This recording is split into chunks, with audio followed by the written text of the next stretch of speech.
ఈ అనుభూతి నేను వర్ణించలేనిది. ఎందుకంటే ఫామ్లో ముంత మామిడి ఉండడం అనేది మాకు ఒక ప్లస్ అనిపించింది.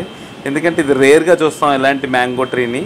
ఆ ముంత మామిడి అంటారు, కొన్ని చోట్ల కొబ్బరి మామిడి అంటారు, కొన్ని చోట్ల స్వీట్ మామిడి అంటారు. సో ఆ మామిడిని మేము కట్ చేసి అట్ ది సేమ్ టైం ఇమీడియట్లీగా మేము అదే ఫామ్లో కూర్చుని ఉప్పు కారంతో తినడం అనేది ఆ ఫీల్ మాకు ఎలా చెప్పాలో కూడా నాకు అర్థం కావట్లేదు. అసలు ఆసమ్ అనమాట.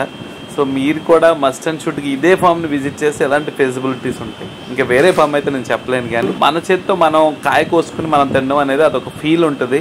సో అదైతే మేము బాగా ఎంజాయ్ చేసాం. ఈ ఫామ్ని విజిట్ చేస్తే మస్ట్ అండ్ షుడ్గా ఆ ఫీల్ని మీరు క్యారీ చేసుకుని వెళ్తారు. సో ప్రైస్ కూడా చాలా లెస్ ప్రైసు. సో మీరు విజిట్ చేసి మీ ఫ్యామిలీకి, మీతో పాటు వచ్చిన మీ ఫ్యామిలీకి మీకు మంచి అనుభూతిని అయితే ఇస్తుందని నేను అనుకుంటున్నా. ఫామ్ విజిట్ అనేది అద్భుతం.